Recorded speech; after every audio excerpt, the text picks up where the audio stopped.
മറ്റൊരു വാർത്തയിലേക്ക്. കൊച്ചി എടയാറിലെ തീപിടുത്തത്തിൽ മരിച്ച ഇതര സംസ്ഥാന തൊഴിലാളിയുടെ മൃതദേഹവുമായി നാട്ടുകാരുടെ പ്രതിഷേധം. അർഹമായ നഷ്ടപരിഹാരം നൽകാതെ മൃതദേഹം സംസ്കരിക്കില്ലെന്ന് നാട്ടുകാർ. ബന്ധപ്പെട്ട അധികാരികൾ എത്തണമെന്നും ആവശ്യം. വിവരങ്ങളുമായി മനീഷ് ഐഷ മാത്യു ചേരുന്നു. മനീഷ, വലിയ പ്രതിഷേധമാണോ ഇപ്പോൾ അവിടെയുള്ളത്? ഇദ്ദേഹത്തിന്റെ ബന്ധുക്കളൊക്കെ ഇങ്ങോട്ടേക്ക് എത്തിയിട്ടുണ്ടോ? എന്താണ് വിവരം? ശ്യാമിലി ഏറെ നാളുകളായി ഇവിടെ തന്നെ കഴിയുന്ന ആളാണ് ഇന്നലെ മരിച്ച ബീഹാർ സ്വദേശി. വ്യവസായ മേഖലയിൽ എണ്ണ സംസ്കരണ പ്ലാന്റിലാണ് ഇന്നലെ ഒരു പൊട്ടിത്തെറി ഉണ്ടാവുകയും ഇയാൾക്ക് ജീവൻ നഷ്ടമാകുന്ന സാഹചര്യം ഉണ്ടാവുകയും ചെയ്തത്. നിലവിലിപ്പോൾ നാട്ടുകാർ പറയുന്നത് ഇങ്ങനെയാണ്: ഈ നഷ്ടപരിഹാരം നൽകാൻ ഇതുവരെ അധികാരികൾ തയ്യാറായിട്ടില്ല. കുടുംബവുമായി ഒരു തരത്തിലേക്കുള്ള ചർച്ചയ്ക്കും ഇതുവരെ കമ്പനി അധികൃതരോ അല്ലെങ്കിൽ മറ്റേതെങ്കിലുമുള്ള സർക്കാർ ഭാഗത്തുനിന്നോ ആരും തന്നെ തയ്യാറായിട്ടില്ല. ഈ സാഹചര്യത്തിൽ രാഷ്ട്രീയ കക്ഷികളെ സ്വാധീനിച്ച് ഈ കേസ് ഒത്തുതീർപ്പാക്കാനാണ് കമ്പനി അധികൃതരുടെ ഭാഗത്ത് ശ്രമം ഉണ്ടാകുന്നത്.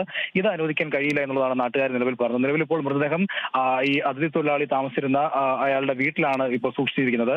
ഈ മൃതദേഹം ഇവിടെ നിന്ന് എടുക്കണമെങ്കിൽ, സംസ്കരിക്കണമെങ്കിൽ ബന്ധപ്പെട്ട അധികാരികൾ ഇവിടെ എത്തുകയും കൃത്യമായ നഷ്ടപരിഹാരം എന്ത് നൽകുമെന്നുള്ള കാര്യത്തിൽ വ്യക്തമാണെന്നുള്ളതാണ് നിലവിൽ നാട്ടുകാരുടെ ആവശ്യം. രാവിലെ തന്നെ പോസ്റ്റ്മോർട്ടം പൂർത്തിയാക്കി വീട്ടിലെത്തിച്ചെങ്കിലും നാട്ടുകാർ പ്രതിഷേധത്തെ തുടർന്ന് ഇതുവരെ മൃതദേഹം സംസ്കരിക്കാൻ തയ്യാറായിട്ടില്ല. അധികാരികൾ എത്തി ഈ നഷ്ടപരിഹാര കാര്യത്തിൽ വ്യക്തത വരുത്തിയെങ്കിൽ മാത്രമേ ഈ മൃതദേഹം സംസ്കരിക്കാൻ സമ്മതിക്കൂ എന്നുള്ളതാണ് ഇപ്പോൾ നാട്ടുകാർ പറയുന്നത്. ശ്യാമിലി.